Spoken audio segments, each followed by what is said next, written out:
सबको जय यीशु की। प्रभु यीशु क्रिस्त में प्यारे भाइयों बहनों, नव जीवन का संदेश इस शीर्षक के अंतर्गत प्रतिदिन का ईश्वर का जीवंत वचनों को सुनने के लिए, समझने के लिए, उन वचनों के अनुसार जीवन बिताने की शक्ति, सामर्थ्य, कृपा, अनुग्रह मांगने के लिए मैं आप सभी लोगों का हार्दिक स्वागत करता हूं। आज जुलाई की 22 तारीख है, सोमवार है, और आज के दिन में कलीसिया संत मरियम मगदलेना का पर्व मनाती है। संत मरियम मगदलेना, जिसने प्रभु को पाने के लिए पश्चाताप करते हुए आंसू बहाए, प्रभु को पाया, प्रभु की उपस्थिति में जीते हुए प्रभु का प्यार का अनुभव किया, उसके बाद प्रभु में जीने का संकल्प किया। और जब प्रभु की मृत्यु हुई, वो इतना रोई, इतना व्याकुल हुई, इतना परेशान हुई, और सबसे पहले प्रभु का दर्शन, पुनर्जीवित प्रभु का दर्शन उन्होंने पाया। इसलिए आज के दिन में कलीसिया जब संत मरियम मगदलेना का पर्व मनाती है, हम सभी मरियम मगदलेना के जीवन के द्वारा सीखें प्रभु को पाने के लिए और प्रभु में जीने के लिए, प्रभु में रहने के लिए हमें क्या क्या करना है, इन बातों को सीखने का प्रयास करें। मुख्य रूप से आज के सुसमाचार में जब हम लोग मनन चिंतन करते हैं, हम देखते हैं मरियम मगदलेना को रोता हुआ, वो रोती है और उससे पूछा जाता है, आप क्यों रो रहे हैं?" और वो अपने कारण बताती है। हम सभी हमारे जीवन में बहुत सारी बातों को लेकर रोते हैं, और वो सारे रोना किस बात को लेकर है? हमारे स्वार्थ को लेकर, कहीं बार हमारा स्वार्थ को लेकर, कहीं बार हमारी इच्छा पूरी नहीं होती तब, कहीं बार हमें बहुत सारे अपेक्षाएं थी, वो अपेक्षाएं हमारे जीवन में पूरी नहीं हुई, उसको लेकर। यानी कि कुल मिलाकर हम रोते हैं अपने लिए। मेरे लिए, मेरे साथ ऐसा हुआ, मेरे साथ वैसा हुआ, ये नहीं मिला, ये नहीं मिला, वैसा सुविधा नहीं हुई, ऐसा कुछ नहीं मिला।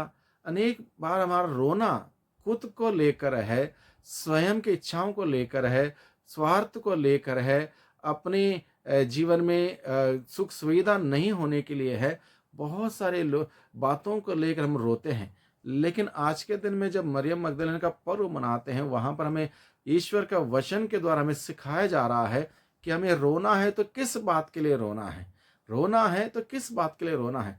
हर एक बातों के लिए रोना, उसका कोई अर्थ नहीं है।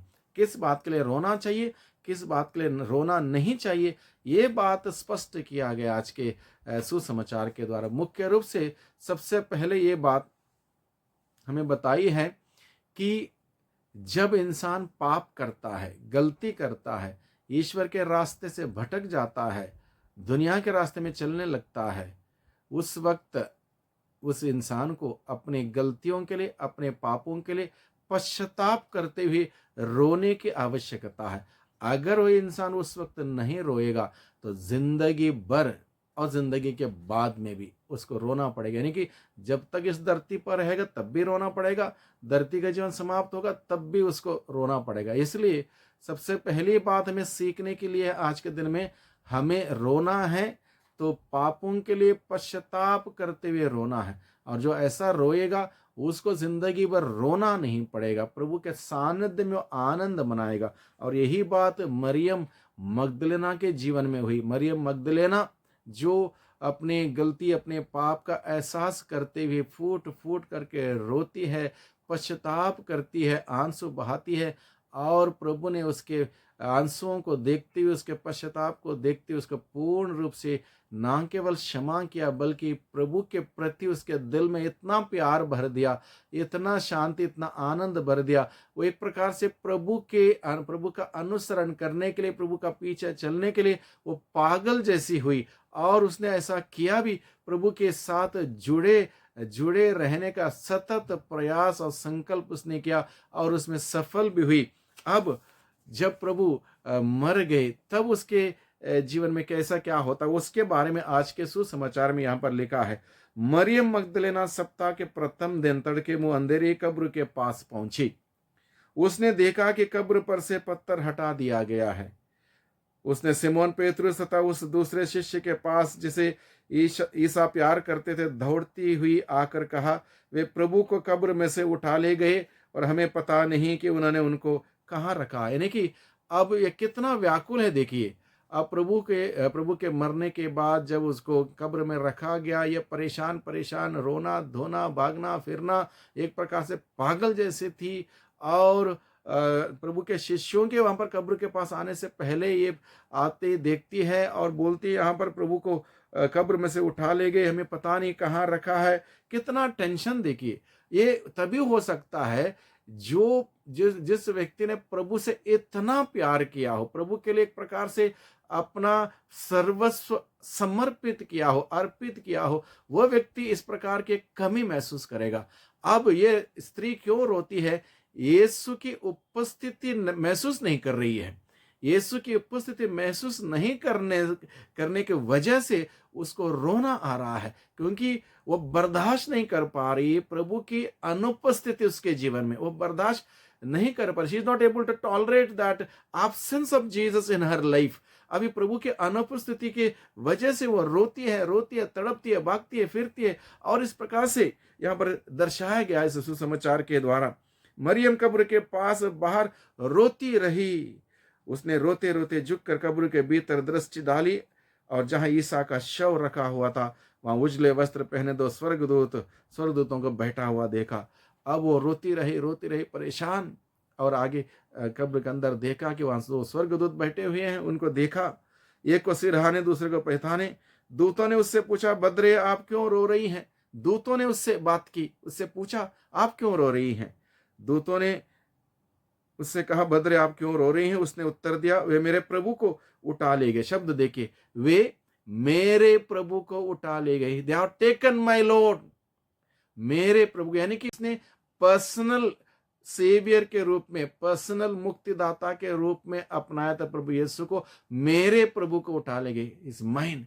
यानी कि हम सबों के लिए निमंत्रण क्या है? Let us accept Jesus as my personal saviour. यानी कि इस प्रकार से एक रिश्ता, आत्मीयता का रिश्ता जोड़े रखने के लिए प्रभु का वचन हमें बुलाता, जिस प्रकार से मरियम मगदलेना ने किया। वे मेरे प्रभु को उठा ले गए और मैं नहीं जानती कि उन्होंने उनको कहाँ रखा है। यानी कि अपनाया उसने प्रभु को, पूरे दिल से, पूरे मन से, पूरे शक्ति से, पूरे बल से अपनाया, अपना व्यक्तिगत मुक्तिदाता के रूप में स्वीकार के। इसलिए बोलती, मेरे प्रभु को उठा लेके गए और मैं नहीं जानती उन्होंने उनको कहाँ रखा है। वे यह कहकर मुड़ी और उसने ईसा को वहां खड़ा देखा। जब उसने कहा ऐसा, उसने ईसा को वहां पर खड़ा देखा, किंतु उन्हें पहचान नहीं सकी। ईसा ने उससे कहा, बद्रे आप क्यों रो रही हैं? फिर एक बार सवाल किया गया, आप क्यों रो रही हैं? किसे ढूंढती हैं? मरियम ने उन्हें माली समझकर कहा, महोदय, यदि आप उन्हें उठा ले गए तो मुझे बता दीजिए कि आपने उन्हें कहाँ रखा है और मैं उन्हें ले जाऊंगी। I will take him. यानी कि एक पर्सनल रिलेशनशिप यीशु के साथ कितना अटूट, कितना गहरा, हम इस बात से समझ सकते हैं। इस पर ईसा ने उससे कहा, मरियम। उसने मुड़कर इब्रानी में उससे कहा, रब्बोनी, अर्थात गुरुवर। ईसा ने उससे कहा, चरणों में लिपट कर मुझे मत रोको। मैं अब तक पिता के पास ऊपर नहीं गया हूं। मेरे भाइयों के पास जाकर उनसे यह कहो कि मैं अपने पिता और तुम्हारे पिता, अपने ईश्वर और तुम्हारे ईश्वर के पास ऊपर जा रहा हूं।